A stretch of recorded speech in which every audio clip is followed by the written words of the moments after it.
अरे असली काम तो देश की जनता ने कर दिया। पहले जो बेलगाम इनकी सत्ता में जो सोचा वो कर दिया, वो कह दिया। आज बैसाखी पे खड़ी ये सरकार है और दोनों बैसाखियों में जो नीचे वाशर लगा हुआ है वो बड़ा ही चिकना है, स्लिप करता है अक्सर।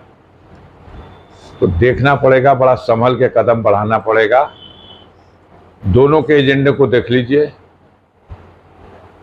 और दोनों का जो विचारधारा है देख लीजिए। सरकार तो बन गई जोड़ तोड़ करके, चलेगी कैसे? देश की जनता के सामने जो समस्या है, बेरोजगारी की सबसे बड़ी समस्या, उसका समाधान क्या करेगी सरकार? जो बढ़ी हुई महंगाई है, इस महंगाई पर कैसे नियंत्रण पाएगी सरकार? जो गिरती हुई कानून व्यवस्था की स्थिति है, उसके संबंध में क्या दृष्टिकोण अपनाएगी सरकार? और सबसे बड़ी चीज जो इस बुनियाद में इनके थी, जब ये 14 में आए थे अन्ना हजारे के पीछे छुप करके, तो उस वक्त था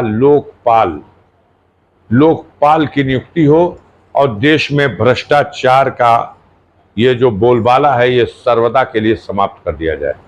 लेकिन मैं नहीं समझता कि इतना बड़ा भ्रष्टाचार, इतना सीना जोरी के साथ भ्रष्टाचार और कोई कार्रवाई नहीं।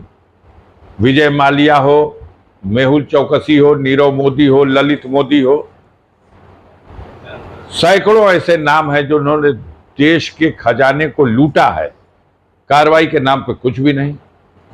सरकार ने तो हद कर दिया। अरबपतियों का 16 लाख करोड़ रुपया माफ किया और गरीबों पर अगर 6 महीने के बिजली का बकाया है तो वहां कनेक्शन काटने के लिए अमीन खड़ा हो गया। यह जो दोहरी नीति है जिसकी वजह से आज गरीब और मध्यम वर्ग का आदमी अपने बच्चों को पढ़ा नहीं सकता। अब कोई सपने में भी नहीं सोच सकता कि हम अपने बच्चों को मेडिकल की शिक्षा दिला लेंगे।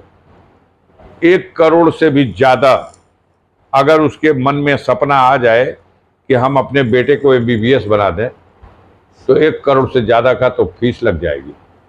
कोई गरीब आदमी अपने आप को, अपनी हैसियत को बेच भी देगा तो संभव नहीं है।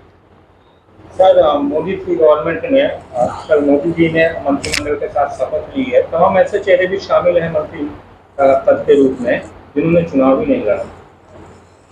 हाँ, तमाम ऐसे चेहरे शामिल हैं जिन्होंने चुनाव नहीं लड़ा और तमाम ऐसे चेहरों को दरकिनार कर दिया गया है जो चुनाव बड़ी बड़ी हस्तियों के खिलाफ लड़े और पार्टी की सेवा भी बहुत दिलो जान से किए और आज उनका वक्त खराब हो गया। स्मृति ईरानी बेचारी 2014 में हारी थी तो कैबिनेट मंत्री बना दी गई थी, मानव संसाधन मंत्रालय जिसको दिया गया। आज वो चुनाव भी राहुल गांधी के नहीं, वो कांग्रेस पार्टी के किसी नेता के विरुद्ध, और वो चुनाव हार गई तो आज उसको मंत्री पद से हटा दिया गया। इलेक्शन में मेजर में यूपी में मेजर लॉस किया है बीजेपी ने।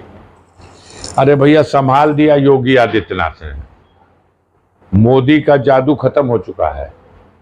आप बताओ, मोदी जहां से चुनाव लड़े बगल में चंदौली नहीं बचा, गाजीपुर नहीं बचा, मछली शहर नहीं बचा, 3 तरफ से बनास घिरा हुआ है, तीनों सीट हार गए। और मीडिया हमारा कहता था कि मोदी जब लड़ते हैं तो उनकी हवा जो है पूरे पूर्वांचल में और उसके बाद बिहार में और बंगाल तक चली जाती है। लेकिन वो तो अंतिम चरण में योगी आदित्यनाथ ने बनारस में आकर के एकदम खूंटा गाड़ करके इस बात का प्रयास कर दिया और अपने लोगों को तेज किया कि किसी भी सूरत से मोदी जी को जिता देना है। और नहीं, यकीन मानिए, मोदी जी भी चुनाव हार गए होते अगर इतना मजबूती से योगी आदित्यनाथ न लगे। सर, आपका कहना है कि यूपी में मोदी की हार हुई है लेकिन योगी सफल नहीं है। हमारा ये मानना है कि 33 सीट जो मिली है उसमें 30 सीट योगी आदित्यनाथ के प्रयासों, मेहनत और उनके चेहरे पर 30 सीट लौट के आ गई।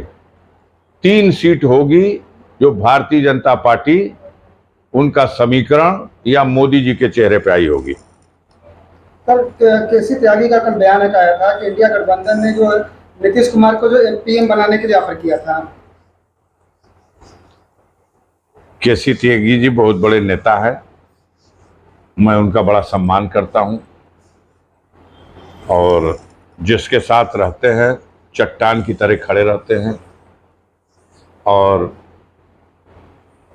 एक बार एक समय ऐसा आया था जब मैं कम्युनिस्ट पार्टी से और समाजवादी पार्टी के ज्वाइनिंग का फैसला लिया था। 4 बार मैं कम्युनिस्ट पार्टी के सिंबल की हैसियत से इस क्षेत्र में चुनाव लड़ा और जीता।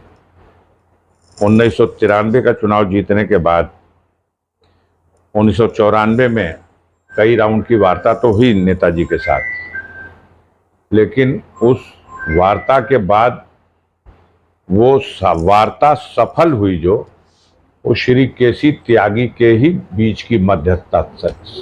अरे भैया, संभाल दिया योगी आदित्यनाथ ने। मोदी का जादू खत्म हो चुका है। आप बताओ, मोदी जहां से चुनाव लड़े बगल में चंदौली नहीं बचा, गाजीपुर नहीं बचा, मछली शहर नहीं बचा, 3 तरफ से बनास घिरा हुआ है, तीनों सीट हार गए।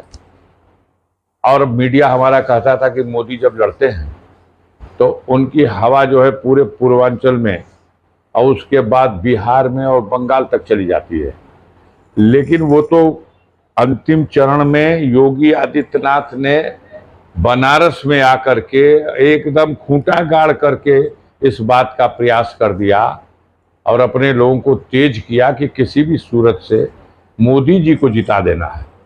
और नहीं, यकीन मानिए, मोदी जी भी चुनाव हार गए होते अगर इतना मजबूती से योगी आदित्यनाथ न लगे। हमारा ये मानना है कि 33 सीट जो मिली है उसमें 30 सीट योगी आदित्यनाथ के प्रयासों, मेहनत और उनके चेहरे पर 30 सीट लौट के आ गई।